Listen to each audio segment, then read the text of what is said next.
Well, hello and welcome to this edition of the Law Firm Blueprint. I'm one of your hosts, Jay Ruane, and that man over there, my guy, Seth Jerome Price. I'm coming up with J names for you in the middle there, Seth. I But Seth, appreciate that.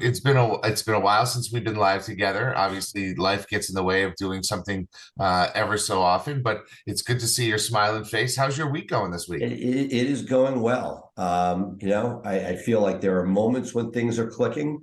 You can't look too closely because then you start to see some stuff that you don't want to see. But when you get big picture numbers that like month over month, year after year, numbers are in the right direction, that's a great thing.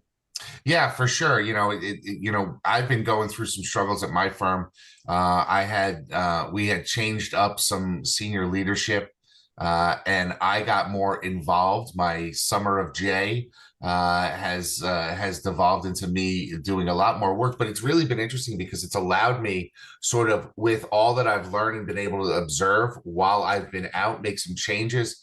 And I've gotten multiple messages during our check-ins that I'm doing now that people are a lot happier with the way the new management style is with me back in charge. And, you know, breaking us into a pod system, I think has made us a lot more efficient. And I think there's going to be some benefits. You know, we're still in the bumpy road as we work things out. I've got two lawyers who have gone out on FMLA leave for 12 weeks. Two. One was the senior leader, and another one was a sort of a grinder who did a lot of the work that some of the court lawyers didn't want to have to do. But and he was trained to do something that they hadn't been trained in. So I have to train them up to get them there. But it allows me to see how my old system modified is a lot better than the system that we had in the middle, because we're doing some cradle to grave stuff with the clients, individual lawyers wise. And I think we're going to come out stronger than ever. But having two guys put in for having two employees put in for FMLA on the same day just blows my mind. In Connecticut, luckily for them, I mean, it's going to be unpaid coming out of us. But Connecticut has a program where they're going to get $1,000 a week. It's not you're not going to get rich off of it, but for 12 weeks they're going to get $1,000 to pay their bills. So the question: if that was not there, would they have taken it? I think so. Well, I mean, one of them. Well, don't go into too much detail, but I'm just saying. Yeah, one of them medically it needs the time to get well, and the other one, I think, just it wouldn't be surprised if he launches his own firm while he's out. Right.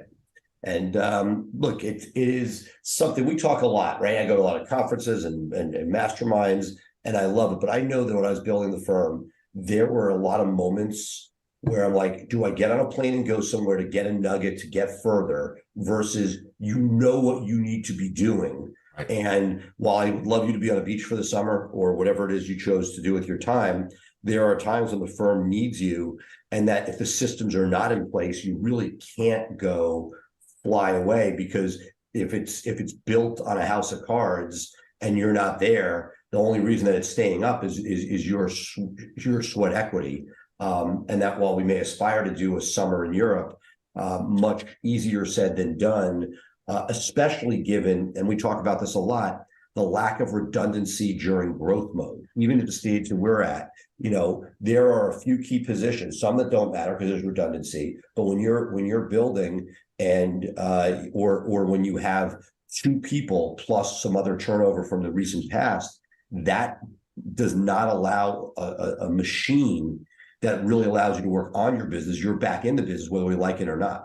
Right. I mean, I have a law license and I can get in there and I can handle, some administrative hearings. I mean, I looked it up in our CRM, and I've done over 5,000 administrative driver's license hearings. So when I showed up last week, the judge was like, "Oh my gosh, it's you! You're back. What's going on? I haven't seen you in 3 years."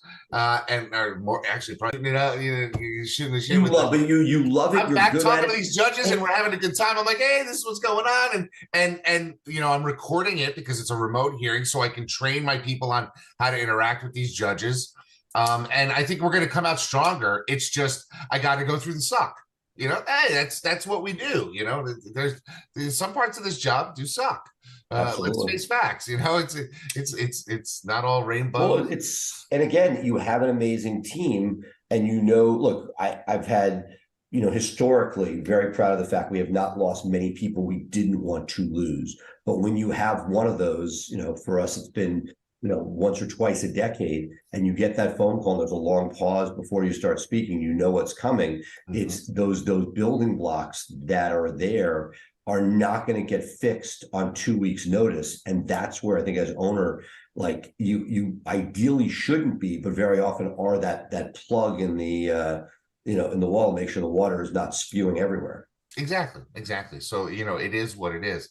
But I wanted to talk to you about something that we talked briefly offline about, off the show, and I think we need to delve into a little further. We're starting to use AI. One of the things that I was able to do is actually put together a sentencing memorandum.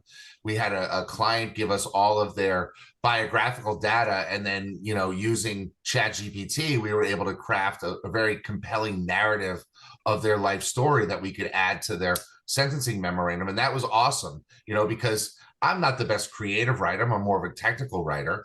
And this was able to put some flourish on it, that it wasn't made up. It wasn't like what we saw in New York where the lawyer got ChatGPT to just make stuff up. But you had an issue with some AI in your office as well, right? Well, no, it wasn't AI specific. I'd say first headline, we all need to be on this. At Pilma, Justin Lovely did a great job. He seems like he's ahead of the curve down in South Carolina, doing some great stuff with AI.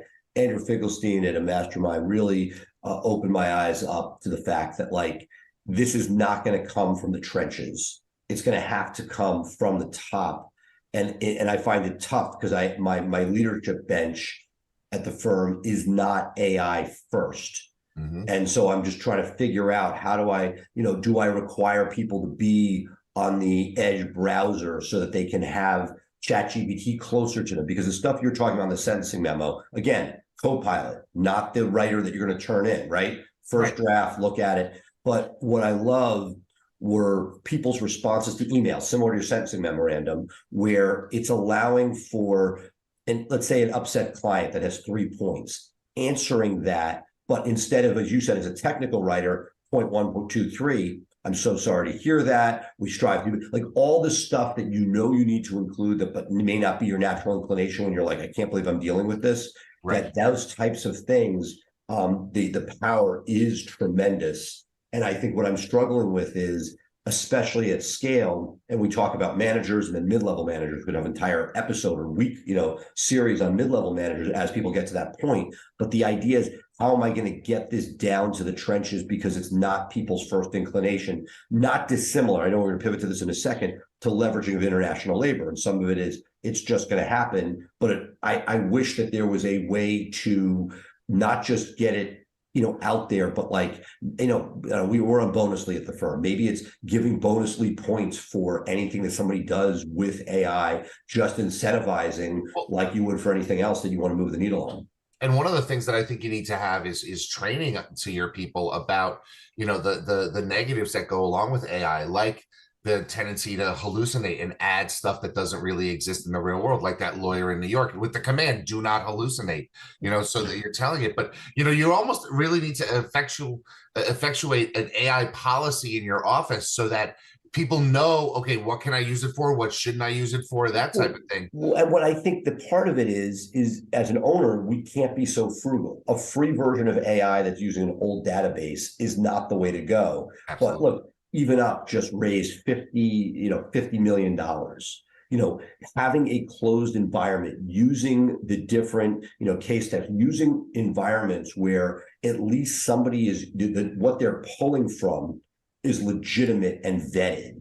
To me, that's the next step. It's not about what can I get for free? And there's nothing wrong with that, right? You want to draft, but you're right. First, but it's which comes first. First, I need the people to embrace it. Right. At some point, I'll tell a story in a second that pivots from this. But my kid in school, my eldest, who will take any shortcut he can, is doing half his assignments with ChatGPT. I'm sure that it's readily apparent to anybody who reads it what it is. it's not long before the employees do that. Right now, I'm like encouraging them to do that, not to do it badly, Right. but like I want them to sort of be aware of it, because the first thing is playing around with it. Hopefully we don't end up in a court mess because somebody actually goes one step further or sends them to a client. But the idea that first you got to start playing with it. And right now, I'm not even getting people playing with it to use it badly. Forget about using it well. Well, I know my marketing department is really using it a lot to develop scripts and ideas that we can use, for just ideas that we can put out for blogs and for videos and that type of thing, give us some talking points and that type of thing. I think it's a little while until the lawyers feel comfortable using it. We're going to do some training on that. And it's not all or nothing. Right. And it's just getting familiar, but just like this, right? So we like, for instance, at Blue Shark, we are very aware, since we use contract writers, that there's a good chance, just like duplicate content, we always use Copyscape to make sure we have to make sure that we're not getting somebody handing us, because look, Google is well aware of AI content. If they wanted to, they could easily, and according to one person that I just was meeting with, again, secondhand, I always disclose it, not primary source, Google is actually dinging sites, which is not what I was told by my Google contact, but they are seeing sites get dinged for straight ChatGPT content, which would make sense. Follow the money. It's not their content. They don't want ChatGPT to win. And that's one more thing that would propel ChatGPT into the stratosphere, is if that works and they're just trying to buy time for Bard to catch up. The theory being, again, secondhand, was that Bard will not be penalized for content because it's their product. Don't know if that's true. I'm sure there'll be some, investigations into that, if that's the way they do it. But, the thing about the content is that it's vanilla content, which is great for manuals, for ideas of what's trending on TikTok, because you want somebody else's ideas. Right. But for original content, that's where it gets really, it can be brutal. But for stuff that is, a best practice that's crowdsourced, that's the stuff that's just genius. And if we don't get there, we're going to be, we're going to be the taxi driver or the limo company when Uber came out. It's really interesting. I know a year ago, it was only a year ago, I actually tasked a VA to go back through Avo and go into there and say, give me a list of every question asked in this category. And then we sorted by the topics and we found the top 150 questions or derivations of a question. And then we used that as a springboard to write content ourselves. Right. And now, machine can do it.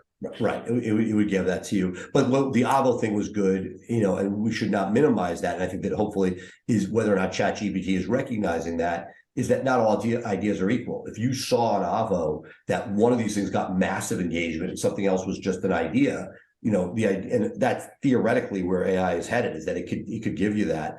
We saw something. So I was expecting My Next Headache. I should be like, it could be like a sitcom. My Next Headache was going to be people using ChatGPT inappropriately. I have not been so lucky in the sense that I'm not getting the adoption I want. Like, it's sort of like I tell people on intake when they start, your inclination on aggressiveness of conversation is a 2. Let's say that I'm an 8. When you get to a 5, I'll be thrilled. Like, it's okay for you to push a little bit outside your comfort zone. And if you get somebody who calls up and says, you know what, I'm not hiring these guys because you guys called me too many times, I'll bonus you. If it happens 3 times in the same day, yeah, we'll have a talk. But like, I need you moving towards the line. And I feel like that way about AI is that we should be so lucky that people are so savvy with it that they're trying to do something wrong. Again, first time won't be pleased. Hopefully it doesn't land me in court. But we had an interesting thing. This was a contractor, domestic contractor, who had a portfolio of work being done in a specific area. And the work was okay. And then it started to slip. And we couldn't figure out what was going on until some person from overseas contacted us to say that they were doing the work for the person we hired domestically. So they outsourced their job? They outsourced their job, not well, mind you. And the person was complaining because they hadn't been paid. And I'm just sitting here like, and it's, look, again, it was, I would say no harm, no foul, but nominal cleanup. It was not a client type issue. It was something back end. But the idea being that, all of a sudden, we don't know what our headache of the day is for you as FMLA. Now it's going to be, are you going to have remote workers who are sitting there multitasking and basically outsourcing their work? Now, again, if this person was smart, they would have had the first draft done and given to us, and we would have been none the wiser. But instead, they were taking the shortcut and saying, hey, just like ChatGPT, if you turn that in, the bar, you're going to end up on the front page of the New York Law Journal, and you're going to be disbarred. If you, if you were leveraging that person, in theory, they're starting their own little mini business. I would have been none the wiser. Not that, but the question now is, are we going to have people sign stuff? Are we going to have any sort of tests? What are we going to be doing? Well, how do you prevent that if it's a remote worker? I mean, I guess you install software on the computer to make sure that they're actually doing the work. I mean, you could look at their keyboard and stuff, but that becomes a management nightmare that prevents you from doing anything else if you're having to check on that stuff. Or do you hire somebody to then audit them? I mean, our auditor system is working really well in our office. Even, we audit our lawyers. We have a 15-minute phone call with them every Wednesday. We'll talk about last week, this week, and next week. What are you doing? What's going on? And it's just a check-in with a senior lawyer, just to make sure that people are heading in the right direction. But do you have to do that?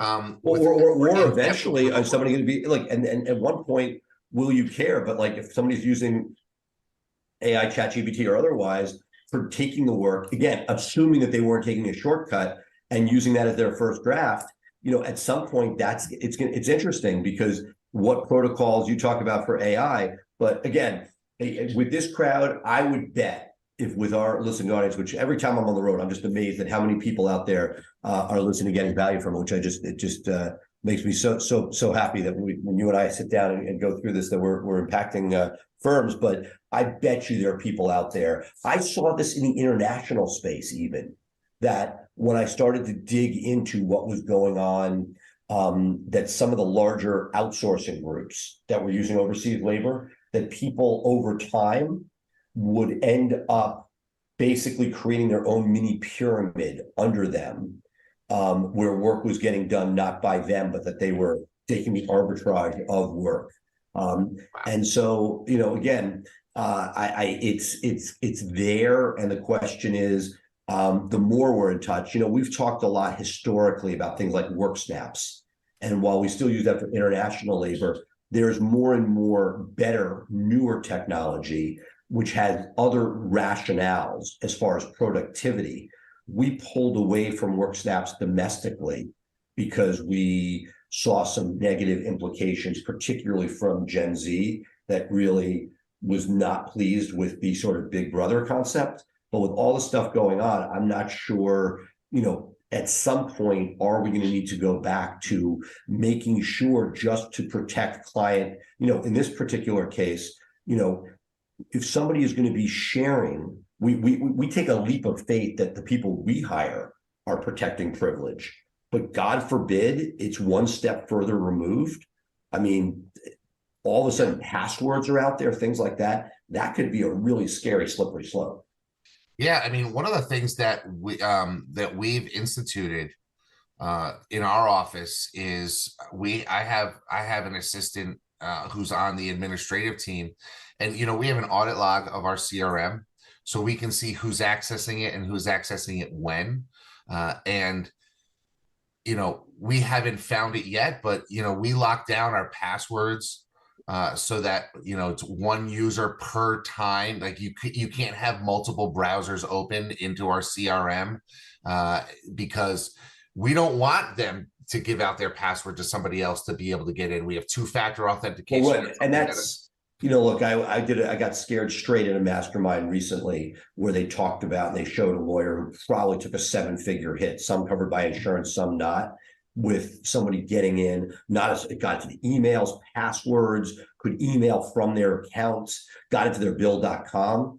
And look, we are well aware that our IT level is none of us in listening to the show, with rare exceptions, have somebody at the level that really would protect us 100%. I mean, the bad guys are always doing stuff, but the question I would beg our audience, and I have focused on this tremendously recently, and this goes to this would prevent somebody sharing what they're doing, but the two-factor authentication. Oh, it's huge. Huge. And if you're not doing that, it's at your peril. So it's a pain for your people. You may get a little pushback, but we've gone so far as now using one of those tools. I forget the name. We can put it in the comments, where we actually send test emails to people to see whether they're downloading things, to see whether they're adding their passwords. And, we went from, 15% when we tested it cold to 3%. And if I take out my 3 worst offenders, a 1% error rate. But, Andrew Finkelstein talks about just like after a couple false hits, he's, I don't know, he fires people if they keep downloading things they shouldn't. Oh, absolutely.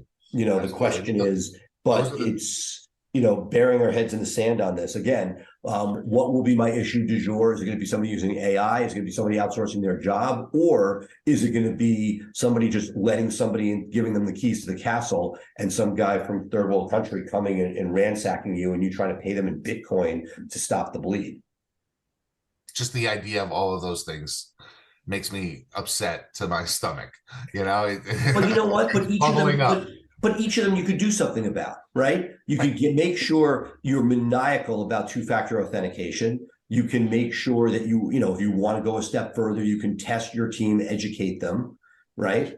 Again, easier said than done for smaller firms, but in one sense, easier, right? Go to each person and say, this is a 7-figure error. And again, when I first presented it, I have people that were like, oh yeah, I need more. And now we now get the reports. It's pretty slick. It pops something up and just says, hey, you just allowed somebody in. Here's what you do to get, here, and gives them a retraining module, right there and then. Oh, that's great. That's great. Again, my new director of personnel, who's been with me forever, her husband does cybersecurity for a major bank. And the first thing she said was, we need to do an audit to make sure we're good. I mean, he's a smart guy. He was a Green Beret for years, and he's a resource I can tap. Understood. And like everything else, I mean, one of my ethics lawyers always told me, it's risk getting out of bed in the morning. But the question is, forget about and the geeks will tell you got to do this, and a lot of that's true. But there's very basic fundamental stuff. We're all using software in the cloud. Mm-hmm. I made a decision for myself a long time ago that I knew that my team was not sophisticated enough to manage an in-house server. I just, like, if I was on the witness stand and we had been attacked and I had to see, like, they were sort of going after my IT guy, I'm like, yep, we did not pay enough to get the guy who could really protect us.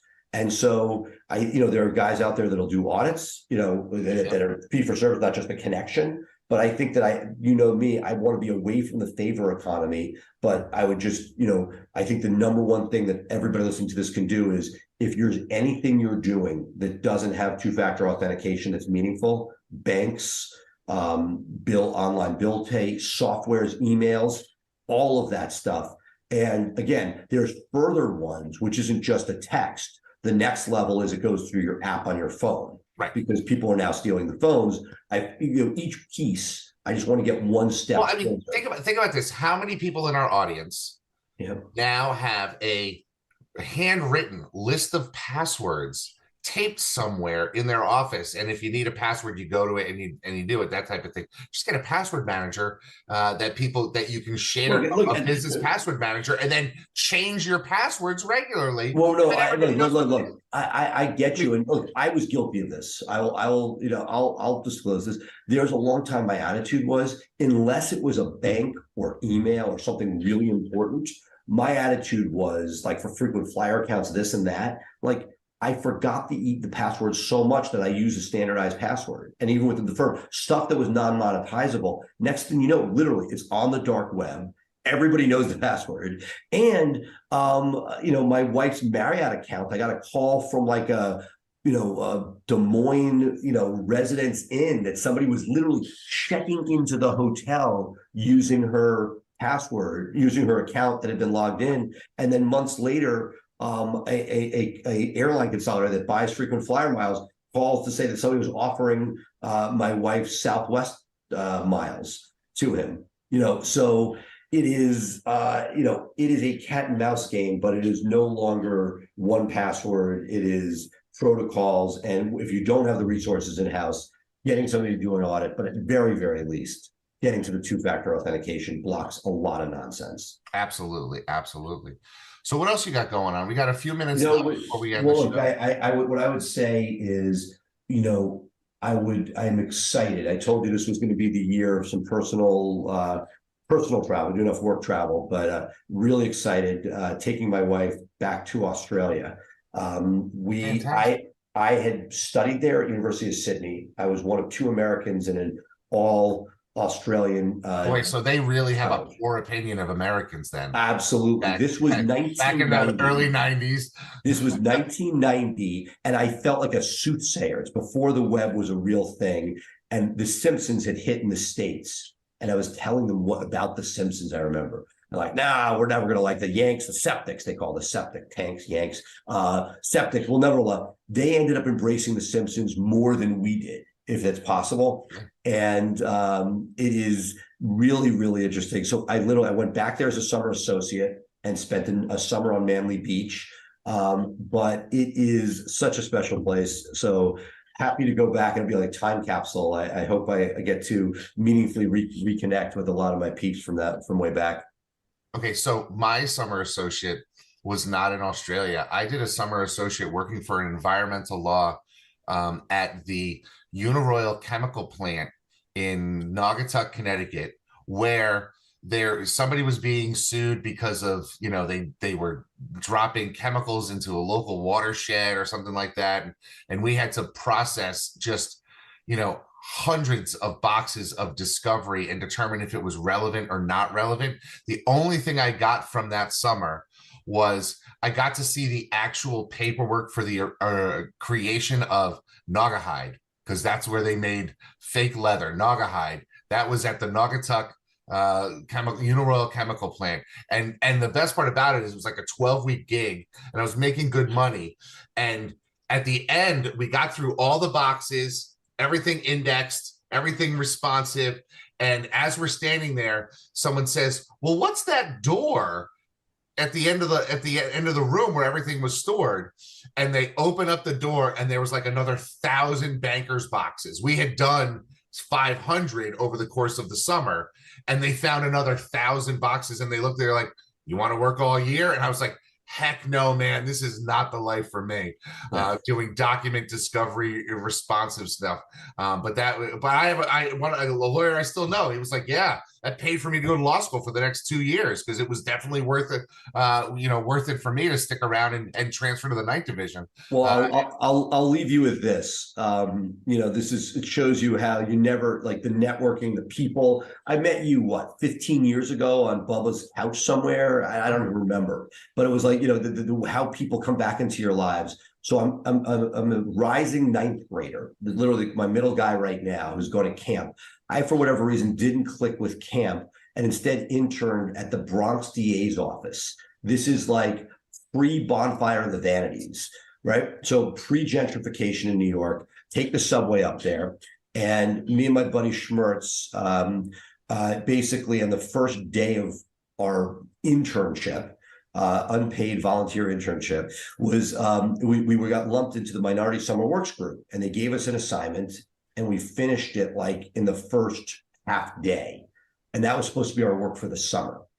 So this lady from the Minority Summer Works program that we were lumped in with calls a guy named Scott Thompson, who was then in ADA, and says, I have two of your type down here, and basically take them. So we ended up with him, shadowing him. I don't remember the Crockett daycare scandal, which was like an awful, awful thing where I was carrying anatomically correct dolls into the courtroom for these preschoolers or daycare kids to sort of, anyway, this guy saw as an opportunity to get out of the ADA, out of the Bronx DA's office. And he ends up giving both of us a resume. My buddy's dad was the dean of hospital law school at the time, Eric Schmertz. And my dad was a practicing lawyer in New York, not a player, not a huge networker.